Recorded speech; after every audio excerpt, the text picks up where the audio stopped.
Hi guys, hope you're doing fine. Like today, I'm doing better. For those who know what I've gone through, I was so bad. I was so sick, like really sick, and I was feeling so terrible and so horrible. But I can say today I'm better off, and I'm feeling great. Today I'm feeling great. Yeah, I've missed talking to you guys, and today I just want to talk about just a couple of things.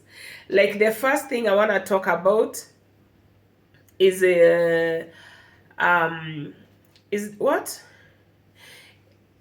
I'm getting confused because I have like I think three topics lined down, but the first one which I wanted to talk about is about siblings. Siblings here, I talk about sisters, brothers, step sisters, step brothers, family members, just siblings, people you grew together and you feel like your siblings. Maybe you raised up in the same house or the same compound or the same same home, same family, same clan. Like you find you're related so much, like you feel this is not just a cousin, is a sister, or it's not just a brother, a cousin is a brother, you know. There are those scenarios where you're raised with a relative and you feel like you're entitled to be their sisters or their brothers, you know? And you feel like, yes, I'm entitled to call you a brother, I'm entitled to call you a sister because of how you relate and how you've been brought up. And when you're still sisters, brothers, cousins at home, you're so good friends. You understand each other very well, you relate very well. Even if somebody has issues, you understand each other. You'll say like so and so, you don't cross their road, don't cross their way, don't make them annoyed, don't do this, you know. And you're like you part of, you know, each other's lifestyle, you know what they like, you know what they hate, and you grow thinking that this is how life will be until forever and ever, only to come and find out that as you grow older, okay, for me, I usually take it like this: we are all sisters and brothers at primary level, and we really know each other at primary level. The moment you join high school and let more so a boarding school, you'll come back different. You'll come back different, because I came to realize when you go to boarding school or when you separate from your family members and join another group of people, you tend to adapt to their lifestyle. You tend to adapt to their character. You pinpoint some character and embrace, you know, you look at some behaviors and you copy, you emulate. And this is because you're living with these people many days or more of your time, and up along the line there's somebody you like, especially when you're in high school. Let me use high school because that is the first place you realize your character is changing. You as a person, you want to know your character is changing, but people around you who knew you before will realize your character has changed. For example, when I was in primary level, I used to do all activities. Like if you're told to go and do the fencing, I do the fencing. If you're told to go and repair our classes, I used to do. I never knew this is my passion or that. And when we are going for games, when it's a time for running, I'll be running. Whether I'm number last or number 4, I'll go for the running.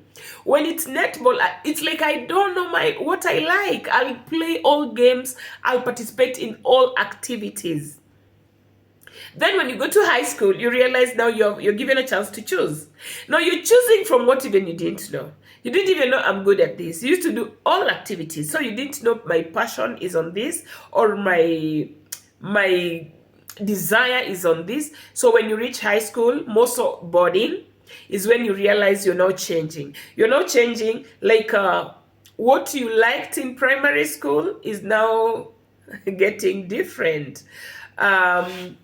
Let me use myself as an example. I knew I was a dancer, but I didn't know I was having passion with dancing. Because when you are told to dance traditional dance, I'll give it my best. If you're told to run, I'll give it my best. If you're told to do rugby or netball, I do it my best. But the moment I reached high school, I realized I have passion with dancing, traditional dancing. TD, we used to call it TD, traditional dancing. I had passion for dancing. Like, I don't know, I used to dance. And those who've seen me in TikTok, you've seen me dancing. So, you see, when you go to, I'm just using that as an example. So when I went to high school, I realized I've started liking things that I never knew I loved when I was in primary level, or was in the estate where I used to stay. Then I realized I like basketball, netball a little, not so much, but basketball more, and volleyball, ish. Yeah, netball and volleyball was ish. Just, I'll play, I'll just play. But when you want me to enjoy, tell me to play basketball, or let me go dance traditional dance, I was good in that. That aside. So it's like you're starting to get to know who you are, and now you start to express yourself. In the high school, you're given chance to express yourself. You start now to explore, express yourself, talk for yourself, and like things like symposium. I don't know whether they're still there up to now. I remember the first time I was told to go and speak in a symposium, and I was representing my school, which I didn't even know what I'm supposed to go and say. I remember that thing up to now. I was in Form 2, and we went to Chavakali Boys, and I was told to talk about apartheid. I did research about apartheid. It was only 2 sentences. It was not a bigger thing or a wider thing to think about, but I was now supposed to go and watch the life of Nelson Mandela and South Africa at large and know what they used to do. So you see, I had to put all my mind in this apartheid thing, read it very well, understand it, so that when you stand, they don't want to read something, they just want to, when you're called, Roslyn from Kigama High School, can you come? You go there. Yes, go on, because I'm not the only one talking about apartheid. We are so many. So you have to fight for your points, you have to give it your all, and that is when I realized I have a different character. I realized I wanted to nilikuwa nataka kunini yaitwaje, to domain, yani nikwe mimi ndio the best, nilikuwa nataka hata nikiongea pale nionekane mimi ndio nimeongea vizuri, vitu kama hizo, and I really felt it. And when people started cheering me, I felt on top of the world. Unlike others, when people started cheering them, they were shaking. I remember my opponent shook until she couldn't speak. And somehow I won, because this other person got scared because of cheering akaisha nguvu. And I remember me being cheered, I got courage, I felt like I'm on top of the world, and I'm like, hey girl, it is you, my friend, can you go and do what you can do better? Anyway, in short, now I started realizing I like to be praised. When I'm praised, I'm like, wow, this thing is going to be good, or I'm going to do my best. So when I came back home, the first thing I realized, in Form 1 I didn't realize very fast, but I think when I started realizing who I am, what I like and what I want to do, I started noticing what I'm being told at home. I remember there's a day I didn't understand my mom when she told me, you do this so that these other people will not do this. They've been doing it when you are in school. I felt like that was being unfair, and I really got annoyed, and I felt like I'm not part of the family. I remember asking Mom, am I really your daughter? Am I really your child? Where is that coming from? High school! Nimekuja na karakta zangu, nishaanza kuadapt tabia, nishaanza kujua, mtoto wa hii nyumba anafaa kufanya hivi, mtoto si wa hii nyumba afanye. Who told me that? Just because we are doing set books in school? Anyway, I'm bringing you the point. Hope you're getting it. So when you go out, especially more so of boarding, that men are boarding different schools, different counties, or different constituencies, you come with different character. You tend to adapt from there, because you see now you mature, and then more of your time you spend in that place. So when you come, it's like you're changing environment for a short period of time. If you're coming for midterm, it's only 4-5 days. Then the remaining months you're in school. When you're coming for closing time, you know, you have some homework, you have some research, you need to go to the library, and it's like you relate more with people in boarding than people who are in day school. And that is how you start changing gradually until you get out of hand. Why am I bringing all this long intro? When you are brought up in the same family setup, baba, mama, the same family, mnakaa pamoja, you share food, you share table, you share beddings, you share home, bedrooms and toilets, you share things, you share plates. You're like one family. But the moment you change and you start coming back, you come back different. You come back different, I'm telling you. You come back different, and your character changes, especially, okay, your character changes drastically, and now you start seeing your siblings as if they're not good. Pia ule mwingine akienda boarding akirudi atakuja na character yake. Ule mwingine akirudi, that is how now you start being different. But still, amshikanishi. The character may change, but because you're still under the same parents, some of the character you're suppressing, unavumilia, una hold, una feature. Wacha upate kazi. Now, if you want to know who your siblings are, let them get money. One, let them get money. The moment they get money is now when you can start weighing them if they're real siblings. They're those who love you because they don't have money. They're those who will praise you because they don't have anything. But the moment they get, be rest assured, you will turn to be the other person he or she was. It might not happen to all family, but I'm telling you, go and watch. Go and watch. That is one. Money can change people. Jobs can change people. Estate, amehama, ameenda estate ingine, anaweza anza kuwadharau na kuwaringia because anaona ni kama ako better than you people. Hizo bado si mingi. Those are not even big deal. Big deal inakuja sasa kama washaanza kuoa na kuolewa. Hapo ndo big breakdown inakuja. That is where the biggest breakdown starts. You feel like, oh, huyo bibia bradhangu hata si mzuri. Oh, huyo bibia sijui, huyo bwana ya sistangu sijui anakaaje. You start seeing things that you never saw when you're staying with your sibling in the house. Who gave you that eye to start seeing those things? Who gave you those mindset to change and start seeing things different? Why? I'm that kind of a person. What I do, if I feel like you and your wife, you and your husband has changed, the only thing I do is I take steps back. That's what I believe. I believe in giving you space. Kaina na space yenyu, mimi kaina space yangu.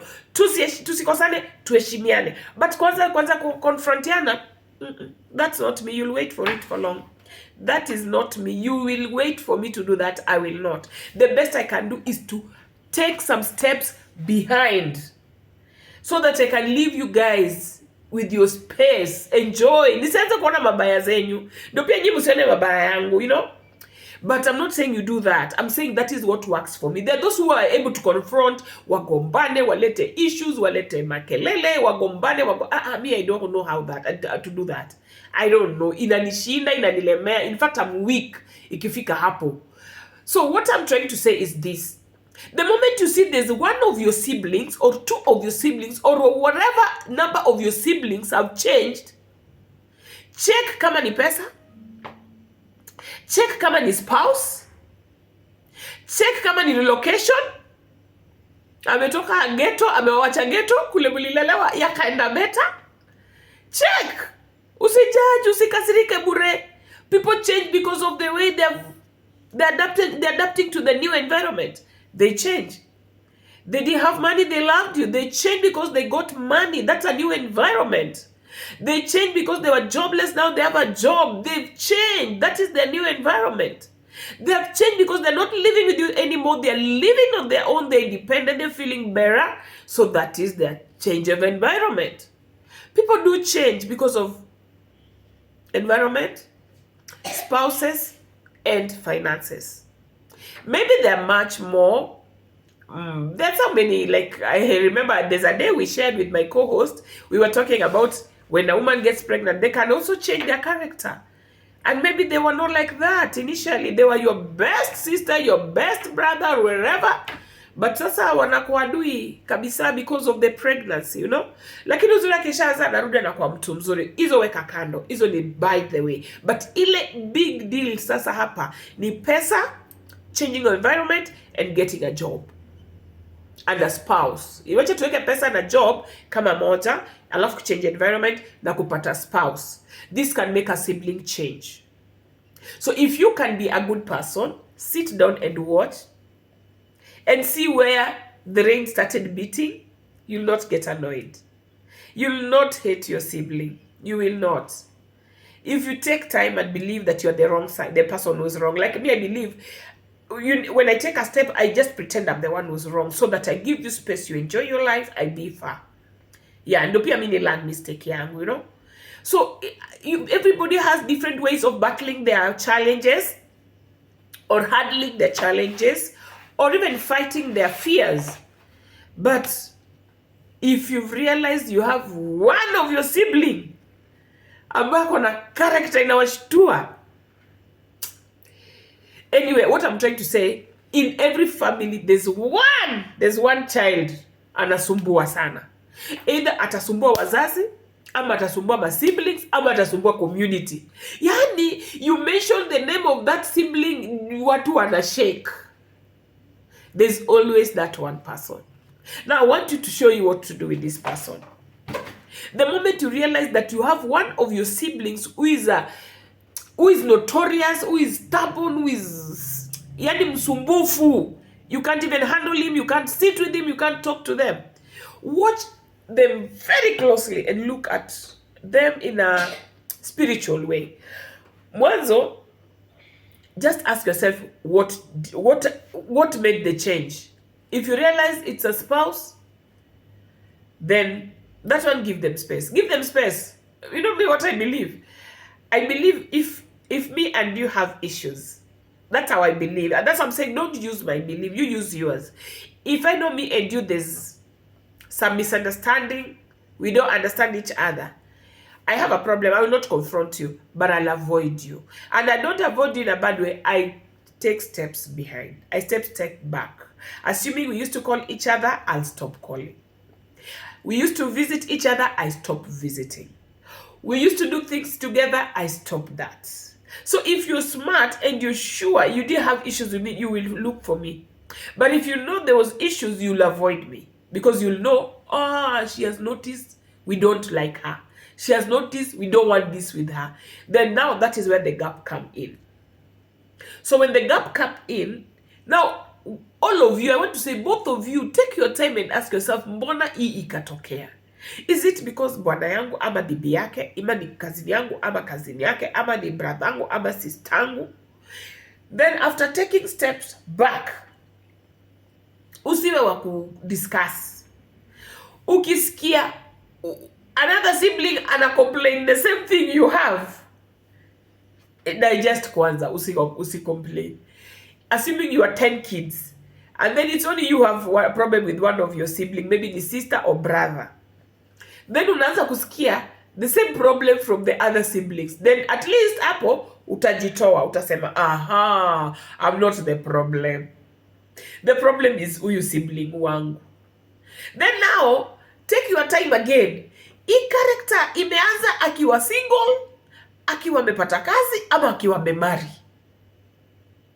Ukipata after a spouse, then realize the spouse has come with different rules kwake. Yes. And because this person has to adapt the spouse's rules, then it means you have to get out, back off. And if you understand that, you will live in peace. The moment you realize it is the spouse who has brought this difference, and they need to stay with the spouse, not with me, then sasa, back off kabisa. I give you permission. Back off kabisa. Until the day they'll miss you, because finally they'll miss you. I'm telling you the truth. Hata kama itachukua 20 years, finally they'll miss you because you backed off. But if you come back to fight and revenge, enemies forever. But because you kept quiet, you avoided, you stayed far, ipo siku watakumiss.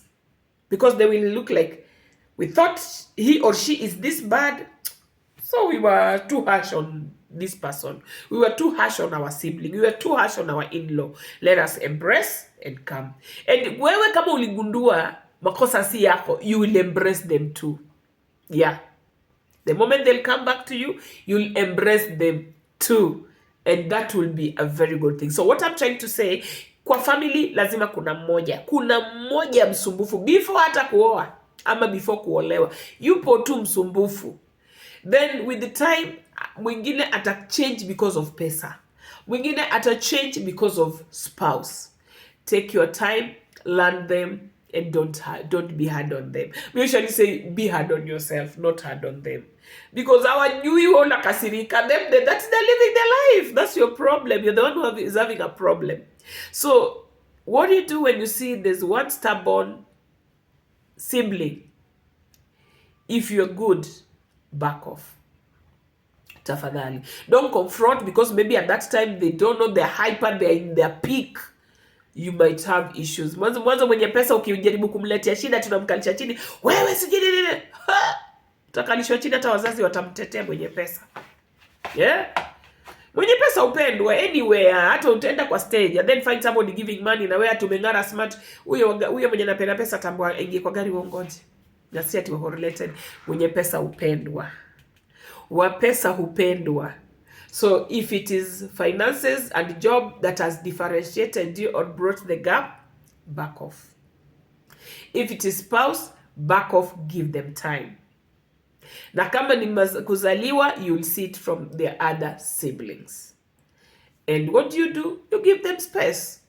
Yeah, that is how I believe. Me, I don't believe in confronting people, starting to bring issues, arguing, siji tusumbuane. I don't like it. Because it can create more enmity, more pain, and siblings should not have enmity. Siblings should try as much as possible wasichukiane. Because the moment mutaanza kuchukiana, wale madui zenyu watatumia nyinyi kupiga boma yenyu. That is what many people don't know. The moment you fight your sibling, there are always neighbors who hate you. There are always friends. You think you're friends, but they hate you, but they're friends. They pretend to be your friends. The moment they see that small gap, they'll come and tear your family into pieces. They will, like me, if you come, let's say, for example, if I have a sibling, maybe you're not talking, and you come and ask me, hey, you're this and that's it like this. I say, I have not noticed. When did that start? Like, I'll pretend as if I don't know, so that I don't give you the space to come and destroy our family. So what I'm trying to say is this: that's one child, that one sibling, that is a problem in your family. Somehow protect them outside there. Protect. Kwa nyumba weka mbali na hata kiongea nyamaza.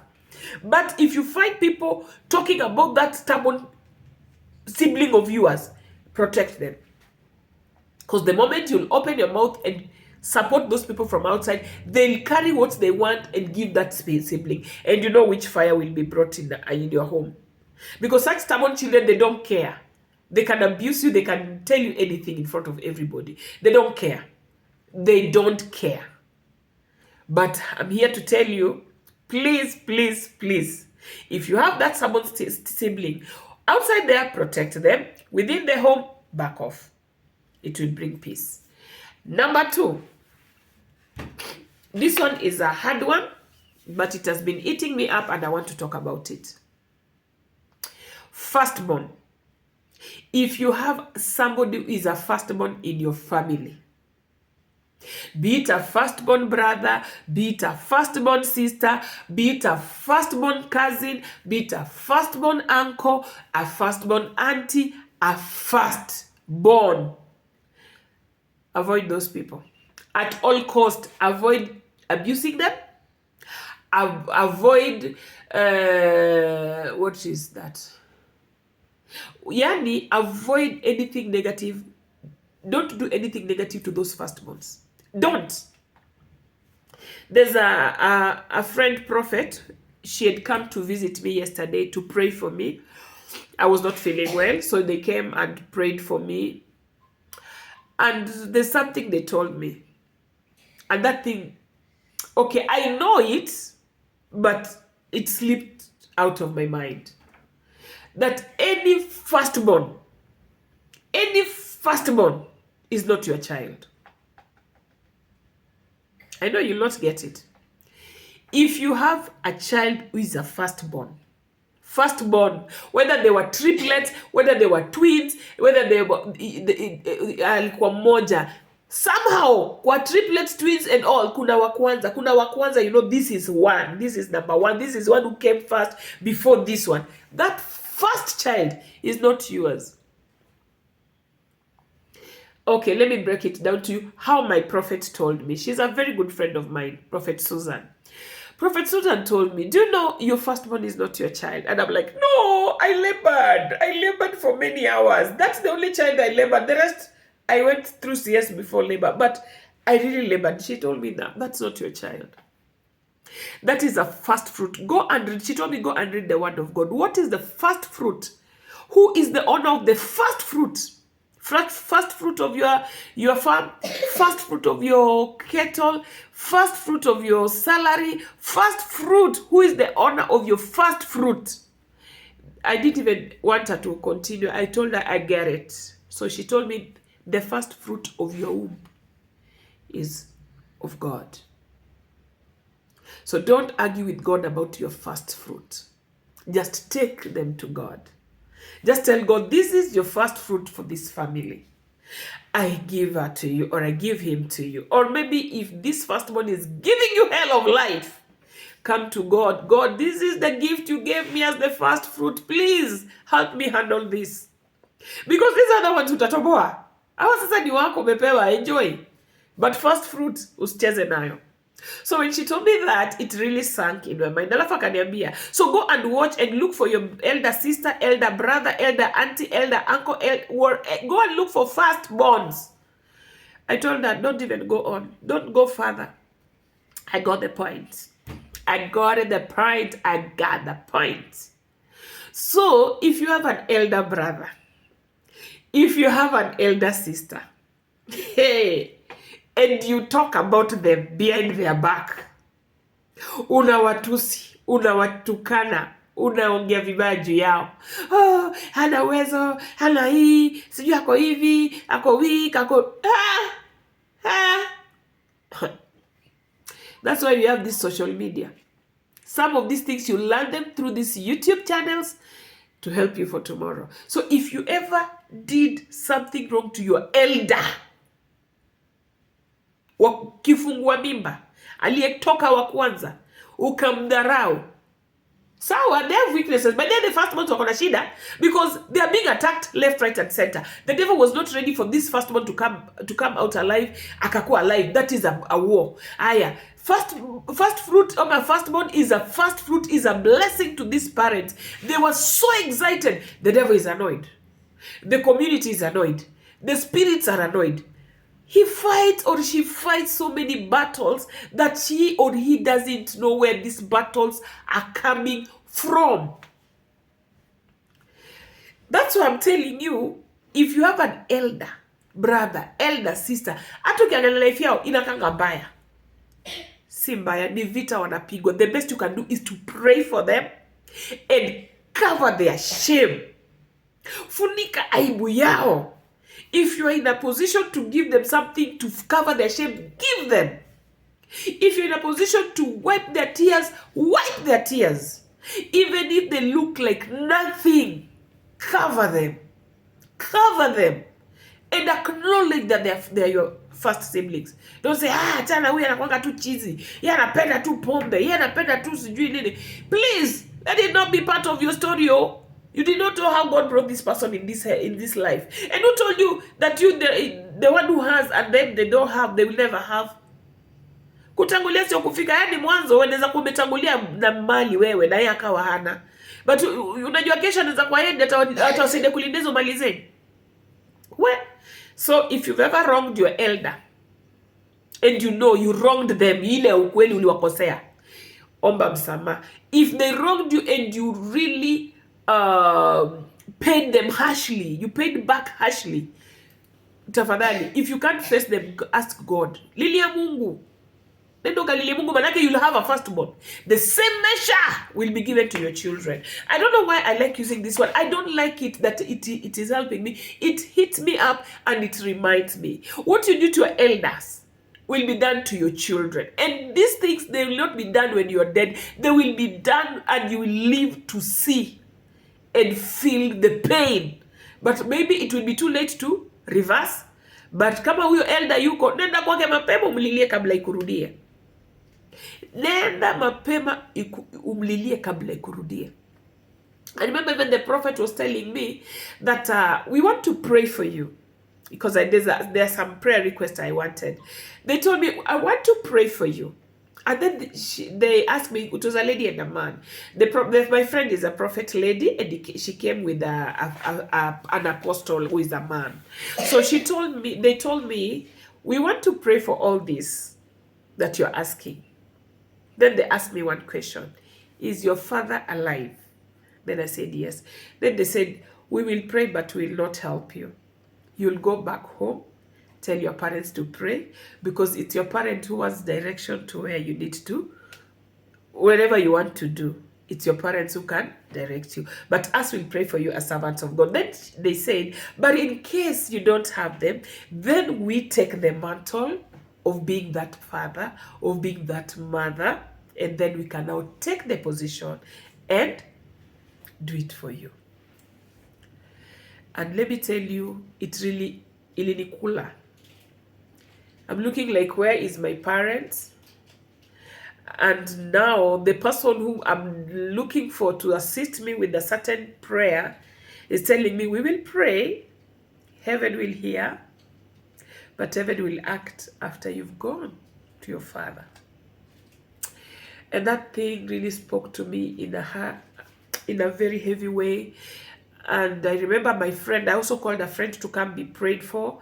And I remember when my friend was asked, is your father alive? She said, no. Then this apostle said, I'm taking Charles to be your father. And now he started commanding her like a daughter and gave her the blessings that I wish a parent could give their children. Then I realized these things, you can only get them from your parents if they're still alive. If they're not there, then there are people who are ordained to do that for you. Anyway, so when I got that, and then the same people were telling me, firstborn is not yours, or your elder is a powerful person who respects them, whatever, despite wherever they are, despite who they are. Respect them as your elder. And I really felt like that was so powerful. It was so strong.